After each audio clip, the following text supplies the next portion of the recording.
ಹೆಸರನ್ನು ಗಳಿಸುವಂಥವ್ರು. ನಿಜವಾಗ್ಲೂ ಹೆಮ್ಮೆ ಆಗ್ತದೆ. ಇವತ್ತು ಚಾನಲ್ಗಳೊಂದು ಏನಾಗಿದೆ ಅಂದರೆ ಸಾಕಷ್ಟು ಇದೆ, ಎಲ್ಲ ದೊಡ್ಡ ದೊಡ್ಡವರು ಬುಕ್ಕಿಂಗ್ ಆಗೋದು.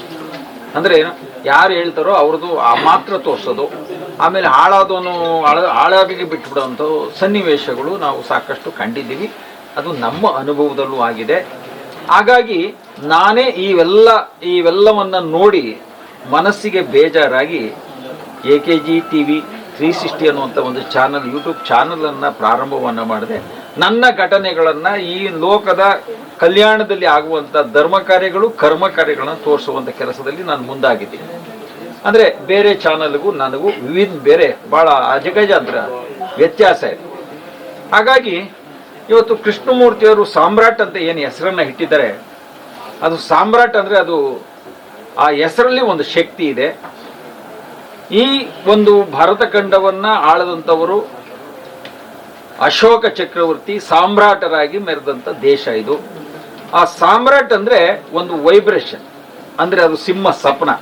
ಇದನ್ನು ಗೆದ್ದೇ ಗೆಲ್ತೀವಿ ಅನ್ನೋವಂಥ ಗುರಿ, ನಾವು ಸಾಧನೆ ಮಾಡ್ತೀವಿ ಅಂತ ಒಂದು ಆತ್ಮವಿಶ್ವಾಸ ಆ ಹೆಸರಲ್ಲಿದೆ. ಆ ಹೆಸರು ಅವರನ್ನು ಬಹಳ ಎತ್ತರಕ್ಕೆ ಕರ್ಕೊಂಡು ಹೋಗ್ತದೆ.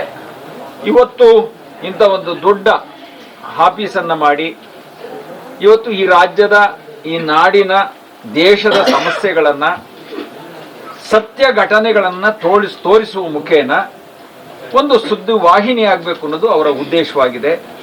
ನಮ್ಮ ಅಭಿಲಾಷೆನೂ ಅದೇ ಆಗಿದೆ. ಹಾಗಾಗಿ ಇಲ್ಲಿ ಸಾಕಷ್ಟು ಜನ ರಿಪೋರ್ಟ್ಸ್ ಇದ್ದಾರೆ, ಮತ್ತು ಇಲ್ಲಿ ನಮ್ಮ ಈ ಚಾನಲ್ನಲ್ಲಿ ಕೆಲಸ ಮಾಡುವಂಥ ಅನೇಕ ಉದ್ಯೋಗಿಗಳಿದ್ದಾರೆ. ಅವರೆಲ್ಲರೂ ಪರಿಶ್ರಮದಿಂದ ಇದು ಉತ್ತುಂಗಕ್ಕೆ ಕೊಂಡೊಯ್ಯಬೇಕು ಅನ್ನೋದು ನನ್ನ ಅಭಿಲಾಷೆ.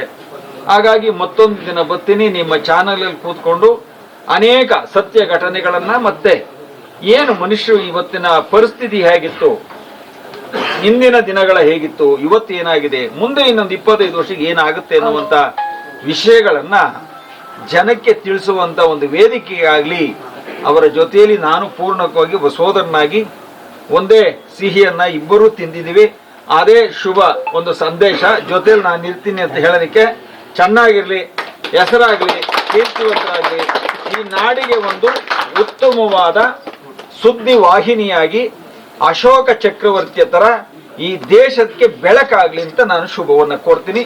ನಮಸ್ಕಾರ.